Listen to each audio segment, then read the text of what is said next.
লুটের সবকিছু জানতেন হাসিনা, ভাগ পেতেন রেহানা ও জয়, রিমান্ডে বললেন সালমান এফ রহমান। যেভাবে গ্রেপ্তার হলেন সাবেক বাণিজ্য মন্ত্রী টিপু মুনশি।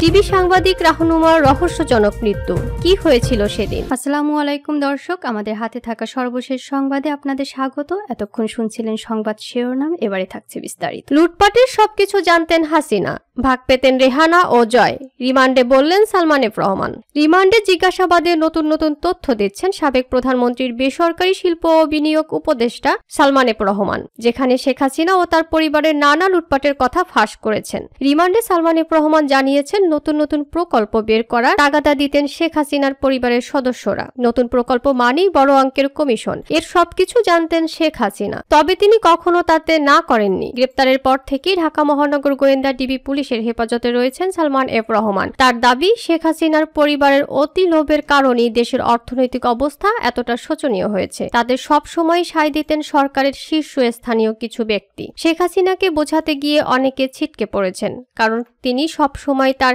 নিজের সিদ্ধান্তে অটল থাকতেন। সালমান এফ রহমানের বরাত দিয়ে তদন্ত সংশ্লিষ্ট সূত্র জানায়, এস আলমের মাধ্যমে দেশ থেকে পাচার হওয়া 1.5 লাখ কোটি টাকার অর্ধেকই শেখ রেহানা এবং সজীব ওয়াজেদ জয়কে দেওয়া হয়েছে। বাংলাদেশ ব্যাংকের তৎকালীন গভর্নর আব্দুর রউফ তালুকদারের সরাসরি তত্ত্বাবধানে এসব অনিয়ম হয়, তবে এসব বিষয়ে কেউ কথা বলার সাহস পাননি। কেবল অর্থ পাচার নয়, দেশের ইস্টার্ন রিফাইনারি চিনিকল হাতিয়ে নিলেও এস আলমের বিষয়ে সবাই নীরব ছিলেন। তদন্ত সূত্রে জানা যায়, রাষ্ট্রায়ত্ত জনতা ব্যাংকে লুটপাটের জন্য বেছে নিয়েছিলেন সালমান এফ রহমান। তাই নিজের পছন্দের মতো চেয়ারম্যান এবং এমডি নিয়োগ দিতেন। পছন্দ না হলে নিয়োগপ্রাপ্ত ব্যক্তিকে ব্যাংকে যোগদান করতে দিতেন না। কেউ যোগদান করে ফেললেও অনিয়ম দুর্নীতির অভিযোগ দিয়ে পদত্যাগে বাধ্য করতেন। বাণিজ্য মন্ত্রণালয়ের সাবেক সচিব হেদায়েতুল্লাহ আল মামুনকে জনতা ব্যাংকের চেয়ারম্যান নিয়োগ করা হলেও সালমানের পছন্দ না হয় তিনি যোগদান করতে পারেননি। একইভাবে কেন্দ্রীয় ব্যাংকের সাবেক পরিচালক ডক্টর জামাল উদ্দিন আহমেদ জনতা ব্যাংকের চেয়ারম্যান হিসেবে যোগদান করলেও দুর্নীতির অভিযোগ তুলে তাকে পদত্যাগে বাধ্য করেন। এসব বিষয়ে প্রশ্ন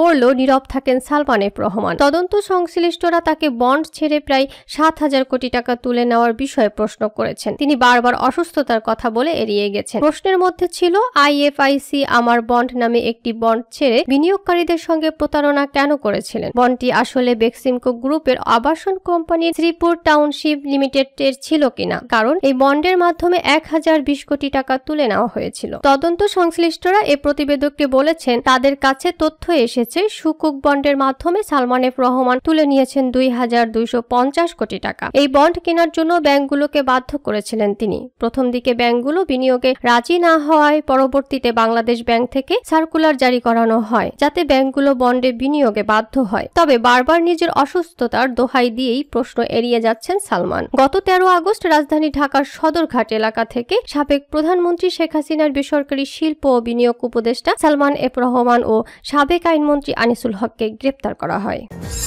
যেভাবে গ্রেপ্তার হলেন সাবেক বাণিজ্য মন্ত্রী টিপু মুনশি। সাবেক বাণিজ্য মন্ত্রী টিপু মুনশিকে গ্রেপ্তার করা হয়েছে। বুধবার গভীর রাতে রাজধানীর গুলশান এলাকা থেকে তাকে গ্রেপ্তার করেছে র্যাব। র্যাব সদর দপ্তরের গণমাধ্যম শাখার সহকারী police super ASP Imran Khan এ তথ্য জানিয়েছেন। তিনি গণমাধ্যমকে বলেন, রংপুরের বৈষম্য বিরোধী ছাত্র আন্দোলন চলাকালে পুলিশ ও আওয়ামী লীগের নেতাকর্মীদের সঙ্গে সংঘর্ষে গুলিবিদ্ধ হয়ে মুসলিম উদ্দিন মিলন নামের স্বর্ণ শ্রমিক নিহতের ঘটনায় সাবেক বাণিজ্য মন্ত্রী টিপু মুনশি সহ 17 জনের বিরুদ্ধে মামলা হয়েছে। ওই মামলায় তাকে গ্রেপ্তার করা হয়েছে বলে জানান ইমরান খান। গত 22 আগস্ট টিপু মুনশি ও তার পরিবারের সদস্যদের ব্যাংক হিসাব স্থগিত করে বাংলাদেশ ফাইন্যান্সিয়াল ইন্টেলিজেন্স ইউনিট। সেই সঙ্গে তাদের মালিকানাধীন ব্যবসা প্রতিষ্ঠানের ব্যাংক হিসাবের লেনদেনও স্থগিত করা হয়। ছাত্র জনতার আন্দোলনের চলাকালে গত 20 আগস্ট রংপুরে অটোরিকশা চালক মানিক মিয়া নিহতের ঘটনায় সাবেক প্রধানমন্ত্রী শেখ হাসিনা সহ 119 জনের বিরুদ্ধে মামলা হয়। সেই মামলার আসামি টিপু মুনশি। টিপু মুনশি 2001 সালের 8ম জাতীয় নির্বাচনে রংপুর 4 আসন থেকে আওয়ামী লীগের মনোনয়ন নিয়ে পরাজিত হয়েছিলেন। এরপর 2008 সালের 9ম, 2014 সালের 10ম এবং 2018 সালের একাদশ জাতীয় নির্বাচনে তিনি আওয়ামী লীগের মনোনয়ন নিয়ে রংপুর 4 পীরগাছা কাউনিয়া আসন থেকে সংসদ সদস্য নির্বাচিত হন। 9ম জাতীয় সংসদে তিনি বস্ত্র ও পাট মন্ত্রণালয় সম্পর্কিত স্থায়ী কমিটির সদস্য। 10ম জাতীয় সংসদ নির্বাচনে স্বরাষ্ট্র মন্ত্রণালয় সম্পর্কিত স্থায়ী স্থায়ী কমিটির সভাপতি ও অর্থ মন্ত্রণালয় সম্পর্কিত স্থায়ী কমিটির সদস্য ছিলেন। 7 জানুয়ারি 2019 সাল থেকে তিনি শেখ হাসিনার চতুর্থ মন্ত্রিসভার বাণিজ্য মন্ত্রী হিসেবে দায়িত্ব পালন করেছিলেন। 5 আগস্ট 2024 সালে অসহযোগ আন্দোলনের মুখে তৎকালীন প্রধানমন্ত্রী শেখ হাসিনা পদত্যাগ করে ভারত পালিয়ে গেলে পরদিন 6 আগস্ট রাষ্ট্রপতি সংসদ ভেঙে দিলে তিনি সদস্য পদ হারান। টিভি সাংবাদিক রাহনুমার রহস্যজনক মৃত্যু। কি হয়েছিল সেদিন? রাজধানীর হাতিরঝিল থেকে সারা রাহনুমা নামের এক নারী সাংবাদিক কর্মীর লাশ উদ্ধার করা হয়েছে। নিহত রাহনুমা বেসরকারি টিভি চ্যানেল জিটিভির নিউজ রুম এডিটর ছিলেন। মঙ্গলবার দিবাগত রাত 1:30টার দিকে হাতিরঝিলের পানি থেকে তার লাশ উদ্ধার করা হয়। তবে ঠিক কী কারণে তার মৃত্যু হয়েছে তা এখনও নিশ্চিত করে বলতে পারেনি পুলিশ। রাহনুমার মৃত্যুর আগে তার সামাজিক যোগাযোগ মাধ্যম ফেসবুকে 2টি স্ট্যাটাস দিয়েছিলেন।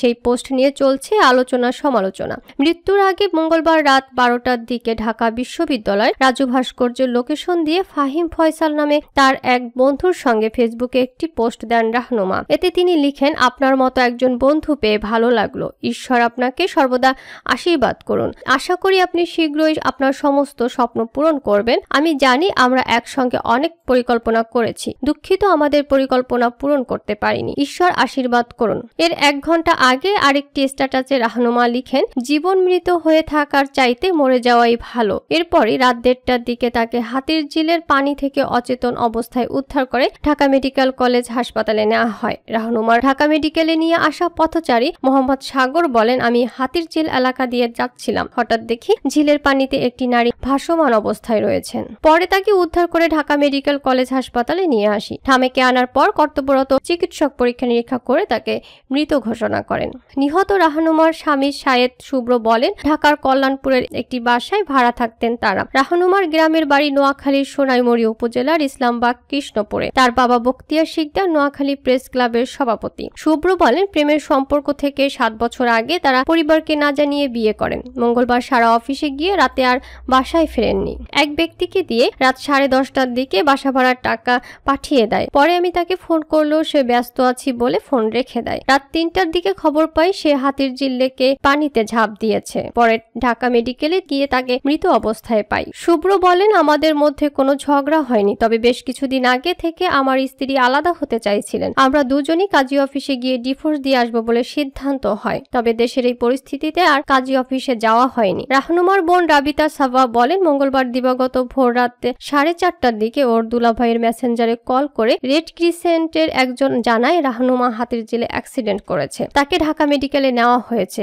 ওর স্যালাইন চলছে। পরে আমরা এসে দেখি ও আর নেই। তিনি আরো বলেন, আমার বোন চাকরি নিয়ে কিছুটা দুশ্চিন্তায় ছিল, কিন্তু আত্মহত্যা করার মতো তেমন কিছুই ছিল না। ওর সঙ্গে যখন শেষ কথা হয় তখনও সে স্বাভাবিক ছিল। আমাদের রেড ক্রিসেন্টের ত্রাণ দেওয়া নিয়ে কথা হয়, কিন্তু এমনটা হবে কিছুই বুঝতে পারিনি। রাহনুমার দুলাভাই মীর মোহাম্মদ আসিফুল বাড়ি বলেন, আসলে ঠিক কি কারণে ওর মৃত্যু হয়েছে, তাকে হত্যা করা হয়েছে কিনা নাকি আত্মহত্যা করেছে সে সম্পর্কে আমাদের কোনো ধারণা নেই। পুলিশ বিষয়টি নিয়ে তদন্ত করছে। আমাদের বিশ্বাস তদন্তের পর মৃত্যুর আসল কারণ জানা যাবে। হাতিরঝিল থানার ভারপ্রাপ্ত কর্মকর্তা ওসি মোহাম্মদ সাইফুল ইসলাম বলেন, মঙ্গলবার দিবাগত রাত 2:45টার দিক স্থানীয় কয়েকজন তাকে হাতিরঝিলে ঝাঁপ দিতে দেখেন। পরে অচেতন অবস্থায় তাকে উদ্ধার করে ঢাকা মেডিকেল কলেজ হাসপাতালে নিয়ে গেলে চিকিৎসকরা মৃত ঘোষণা করেন। এরপরও পুরো বিষয়টি আমরা তদন্ত করছি। ময়না তদন্তের জন্য লাশ ঢামেকের মর্গে পাঠানো হয়েছে। তদন্তের পরে এ বিষয়ে বিস্তারিত বলা যাবে।